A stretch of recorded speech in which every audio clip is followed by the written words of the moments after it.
This video was made possible by Skillshare, an online learning community where you can learn just about anything. Support my channel by signing up using the link below and get your first 2 months for free.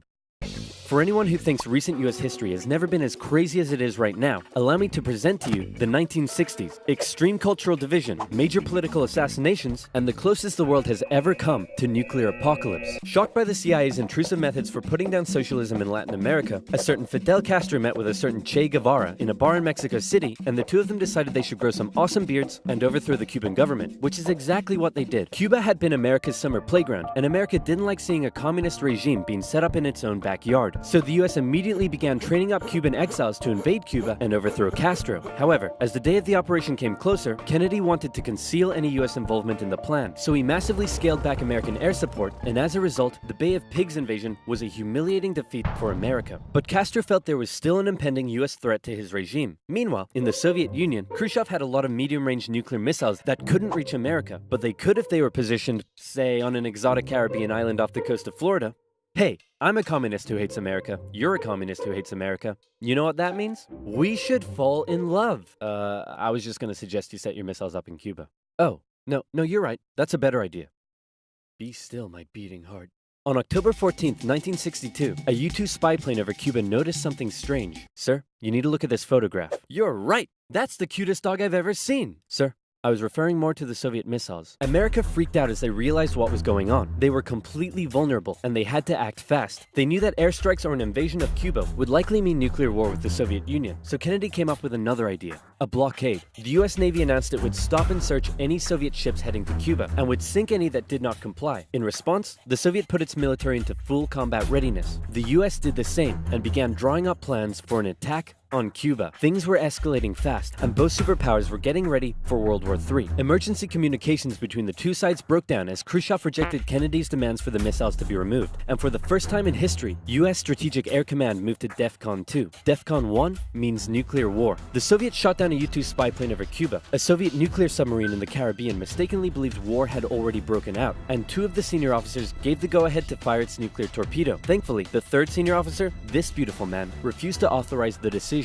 The US finalized its preparations, and I kid you not, the day before the US were set to decide the day and time for the Cuban invasion, Khrushchev was like, "Hey, you know if you just removed your missiles from Turkey, we'd remove ours from Cuba?" Yeah, that sounds good to me. It was a bit more complicated than that, but at the last second, the two sides finally came to an agreement. Soviet missiles were shipped out of Cuba, and the world breathed one gigantic sigh of relief, except for one guy, who was bloody livid. Phew! Let's hope that's the biggest crisis of my presidency. Unfortunately for him, his presidency was to end with one. Having nearly blown up the planet, a few changes were made. First, the superpowers agreed to a limited test ban treaty. Secondly, the Soviets ousted Khrushchev and replaced him with Leonid Brezhnev, who was a kisser. He liked to kiss. Both sides were deeply concerned at the prospect of nuclear war, but still, the arms race raged on throughout the 60s and 70s. US intelligence worked out that the Soviets' nuclear arsenal was not as powerful as they previously thought, but in fact, it was America that held the advantage. ABMs and MIRVs were developed, and the doctrine of MAD. If both sides knew they would be completely destroyed by a nuclear war, neither would risk starting one. But even without war, the world was already feeling the effects of nuclear weapons. In 1966, above the pleasant town of Palomares in Spain, a US bomber collided with a tanker mid-air, and 4 hydrogen bombs fell and landed near the town below. It hasn't exploded, so I'm sure everything's fine. Whoa, boy. Hey, I wouldn't eat that if I were you. Okay. What were you gonna do today? Go for a swim? Yeah, I wouldn't.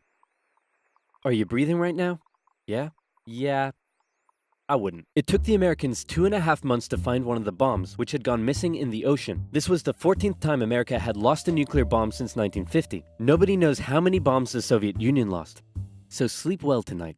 After Kennedy's assassination, Vice President Lyndon B. Johnson took over, and he inherited a developing crisis in the East: Vietnam. Back in the 50s, the Vietnamese had kicked their French colonizers out once and for all, and the country was divided into two. In the north, a communist regime, and in the south, an anti-communist regime. Both were led by very sweet-looking old men, but don't let that deceive you. They were both ruthless dictators, and both dreamed of reuniting Vietnam under their own regime. So the north established the National Liberation Front, also known as the Viet Cong, to carry out a campaign of guerrilla warfare in the south with Soviet support. The US sent advisors to help train the South Vietnamese to deal with the threat, but President Diem's brutal policies Chinese pushed more and more South Vietnamese to support the Viet Cong, and over the next decade, the situation escalated to a breaking point. America feared the domino effect. That is, if South Vietnam fell to communism, would Cambodia be next? Then Laos? Thailand? Burma? India? LBJ had to make a choice between losing South Vietnam or sending in the troops, and so in they went. From 1965, America found itself in a war unlike anything it had ever fought before. Let's play Spot the Viet Cong Soldier. Did you see him? Of course not. That's because millions of young American men were drafted and sent to fight a ruthless enemy who used the thick jungle as its shield. It was nearly impossible to tell where the enemy was, or worse, who it was. And as a result, the civilian population got caught up in the brutal crossfire. The city of Saigon found itself under regular attack, and America launched a bombing campaign in the north during Operation Rolling Thunder. The Viet Cong used the Ho Chi Minh Trail running through Laos and Cambodia to supply the campaign. It was a long and brutal war, and I could never do it justice in this video. But in terms of the Cold War, Vietnam was probably the biggest of many global conflicts that signaled a turning point. Under the threat of nuclear war, the two superpowers began working to make their relationship more constructive, and as a result, their ideological battle shifted away from the potential of direct conflict and more towards attempting to influence smaller proxy wars around the world. In the Middle East, the Soviet Union provided aid against Israel during the Six-Day War, and then again when the US backed Israel during the Yom Kippur War.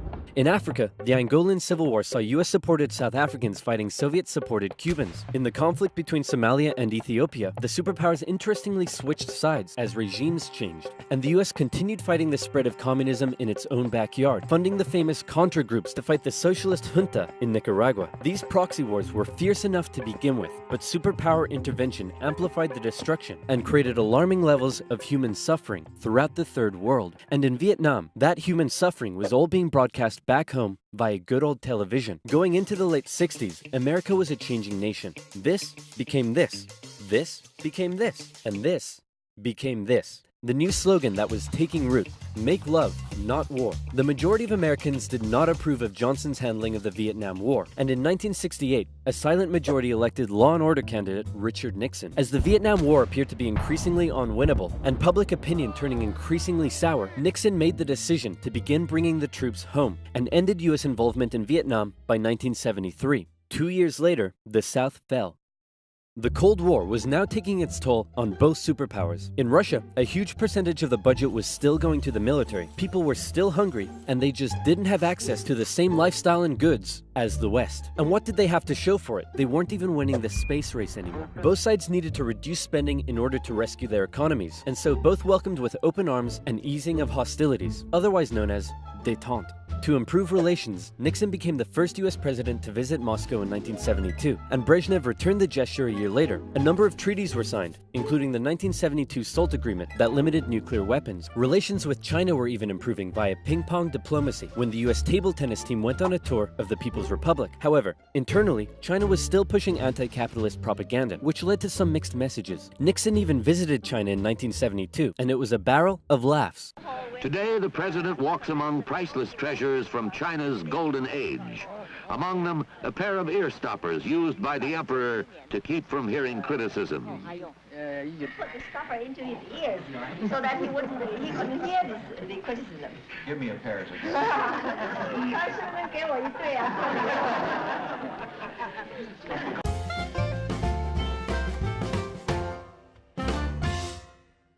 Everything was going great for Nixon, until it was uncovered that back home he was being a very naughty boy and violating constitutional protocol. I'm announcing today my resignation as president, and I'm passing the office to my vice president, Gerald Ford. Wow, you mean in America that people can actually remove their leader when he breaks the law? Why not just rule by force? Where's the corruption? And my first act as president is to pardon Nixon. There it is. After the whole fiasco, Americans decided what they really wanted was just a nice, safe guy who wouldn't cheat on them. So they elected Jimmy Carter, and the two sides met in Vienna where they signed yet another strategic arms limitation treaty. It's an honor, Premier Brezhnev. Likewise, President Carter.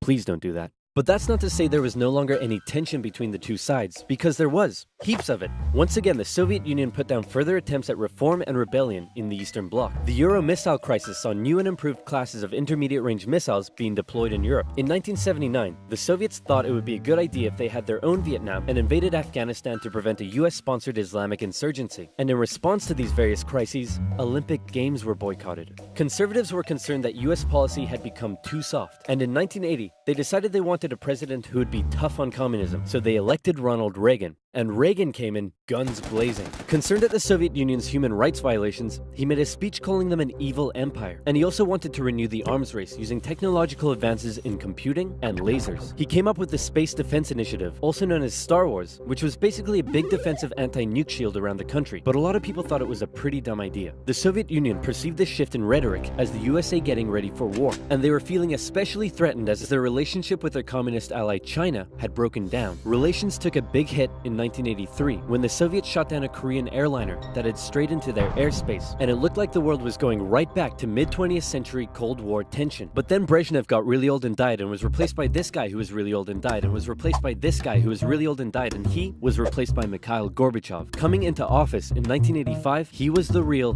game changer. His philosophy differed a lot from previous Soviet leaders. He felt that the reason the Soviet system and economy was struggling was that it didn't allow the Soviet people to find satisfaction in their work, because they weren't allowed to speak freely and lived in fear. Gorbachev wanted the Soviet people to be happy, but unlike previous Soviet leaders, he actually made the change happen. Within the first couple of years, he began the political movement for more openness and transparency, and the restructuring of the Soviet political and economic systems. And change very quickly took effect. People could criticize the government, they could enjoy Western pop culture, the media interviewed Margaret Thatcher, but most importantly, the Soviet people could now enjoy Pizza Hut. All hail to Gorbachev. He also knew that the arms race needed to end in order to rescue the Soviet economy, and a positive relationship with the West must be established. Constructive dialogue reopened and resulted in the INF Treaty, which saw all intermediate-range missiles eliminated, which was huge. Reagan's tone towards the Soviet Union began to soften, and things were looking up. But what would these reforms mean for the Eastern Bloc? For decades, the Soviets had been brutally suppressing any attempt at change. Now, would they be allowed? And that was the exact question on Hungary's lips when the Prime Minister visited Moscow. Gorbachev's response: he didn't necessarily agree with the reforms, but he wouldn't stop them either. He was prepared to let the Eastern Bloc choose its own future. This was massive, and the Hungarian leaders began planning free, multi-party elections. Poland followed suit and also held elections in June. The anti-Soviet party Solidarity won 99 out of 100 seats in the Senate. But not just that. In Hungary, the barbed wire border between East and West was removed.